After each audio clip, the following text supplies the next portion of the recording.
Welcome back to the channel. And Mike Sievert just finished presenting at the Goldman Sachs conference. So I wanted to fill you guys in.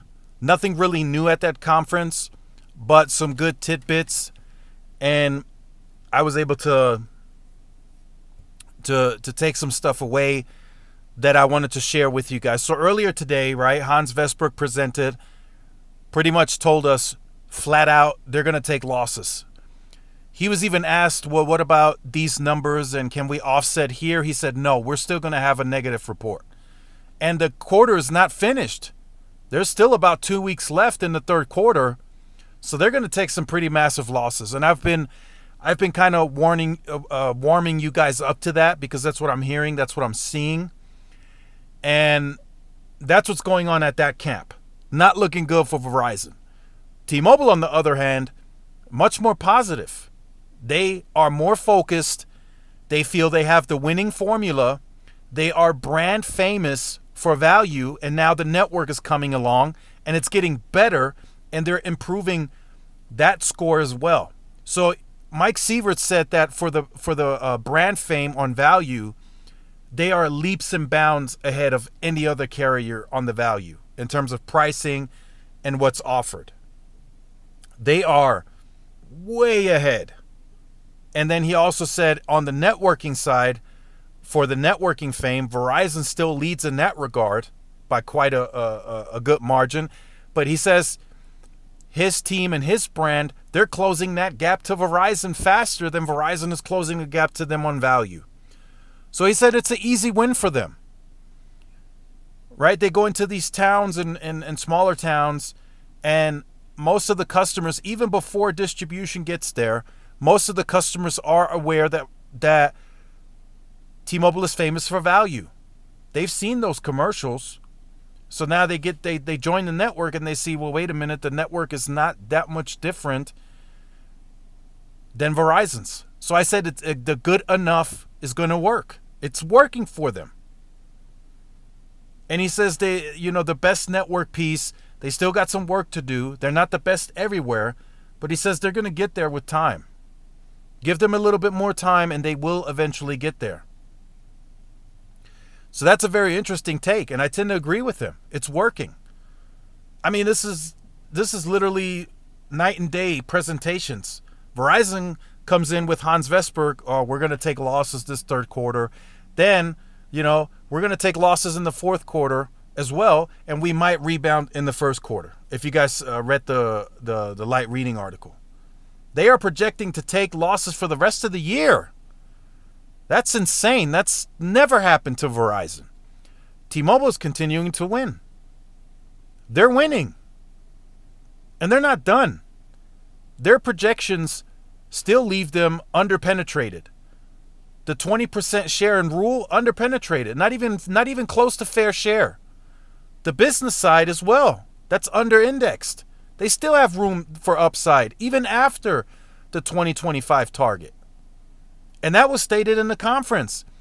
Mike Sievert said in the current switching environment, the way the numbers are going and the share that we're taking on business and rural, we're going to hit our numbers by 2025, no problem.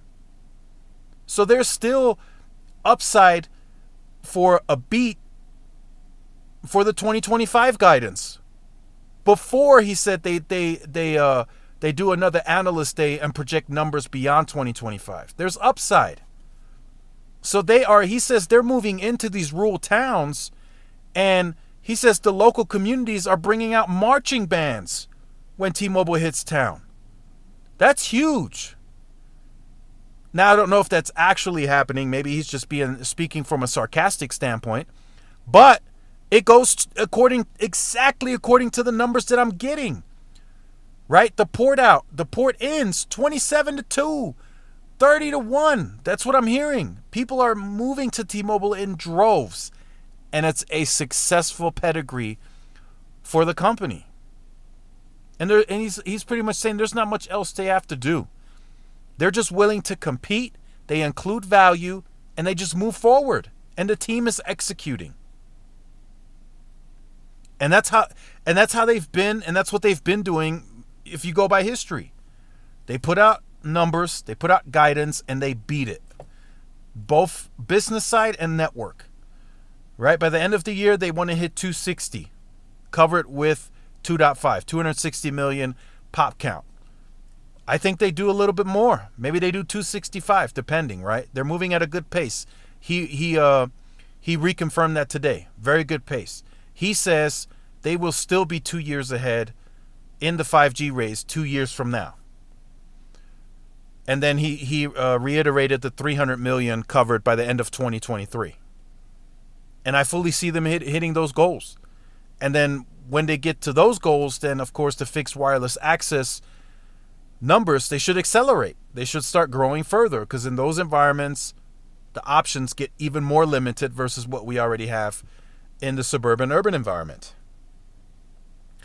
So it's all a winning pedigree for T-Mobile, so they're not going to change much. He even said that during this conference, because he was asked about, raising price potentially, inflationary pressure, whatever. He says no, it's not in our strategy. And then the person from Goldman Sachs is like, well, you technically can't raise prices because it's in your binding agreement that you don't raise prices. And Mike Sievert is like, no. That agreement is not as strict as you make it out.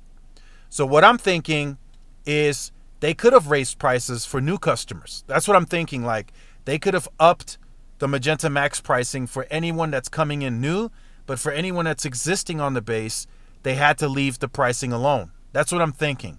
But when they introduced a price lock to the market, when everyone else was raising prices, T-Mobile didn't raise price at all. So it may really not be a part of their strategy at all to raise pricing at any time under the current leadership. So going into next year, when apparently that agreement ends altogether, we may not see T-Mobile's pricing move an inch. And I tend to agree with that, and I've said that to plenty of people before. If T-Mobile raises prices and they get closer to Verizon, right, what's the incentive to move? That's what I said to people in the past. T-Mobile moves into the rural environment. If they are priced the same as Verizon, what's the sense of moving? I might as well stay where I'm at. So I tend to agree with that statement from Sievert. Keep pricing the same and look for other ways to monetize the base. Keep the growth where it is, include fixed wireless access, and then any other application that comes out of 5G, and try to upsell. Smartwatches, smart glasses that are rumored to come, right? Add that to the plan. $5 here, $10 there. Do it that way. Don't force the price increase onto the consumer base, because at that point you're going to be stuck. And I'm sure a lot of you will agree. If T-Mobile goes into your area with the same price as Verizon, you might as well stay with Verizon. Unless, of course, T-Mobile comes in with just a banging product that's that much better and faster.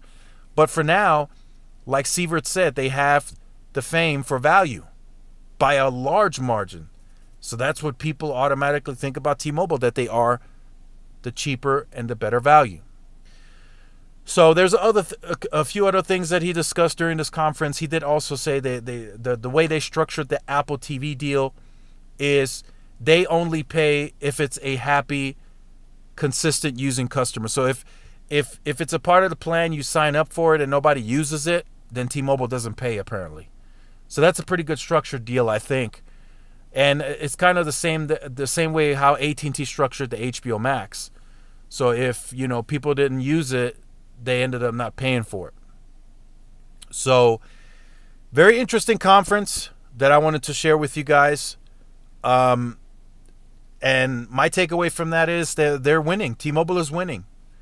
They can accelerate. They can slow down. They can play it however the market wants. Verizon is not being competitive. I don't care what they say.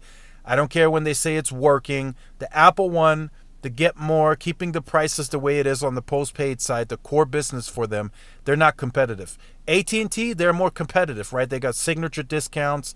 They got money. They're coming with the network. They're heavily aggressive on promos. They keep the promos through the entire quarter. They don't go 2 weeks on and off. So I think AT&T is the one that T-Mobile has to probably keep a closer eye on. According to Mike, and the strategy and where they're going and the the winning formula and his team executing, I don't even think they look at Verizon anymore. I think they're like, whatever, Verizon, cool. You know, they kind of just shoulder shrugs when it comes to Verizon, because they've done nothing that's competitive. The marketing is not that great. And then the recent jabs they threw at T-Mobile didn't even care to respond. So we'll see where this ends up going. I think Sievert is right. He does need a little bit more time because the landscape is so large now, and he's trying to attack it at scale that they've never had. So we do have to give him a little bit more time. But I do think next year in 24, they're going to get there. They're going to be very competitive. He did also say, I just want to throw this in for those of you who stayed to the end of the video. He did say that the Sprint decommissioning is virtually done. So I know they said he said that they're gonna complete that within this quarter. This quarter is like 2 weeks. He said it's virtually done. So the Sprint network, rest in peace once and for all. That's pretty much done. Now, of course, there might some of you might still find an active site or two, but he says virtually that is done. So just a few things to look forward to for the rest of this month. The big one that I want to tie you guys in on is fixed wireless access coming to TracFone. That's been confirmed to me. So stay tuned for that announcement. I don't know what that does for them, but we'll see what happens. And then TracFone being sold out of Verizon stores. So those are the two things to kind of look forward to in terms of announcement-wise, just for those of you who stick to these watch the whole videos. So I reward you guys. So that's what we look forward to. So make sure you guys like, share, subscribe to the channel, follow my social media outlets. This is Tyrone with Tech Life. I'll see you in the next one. Peace.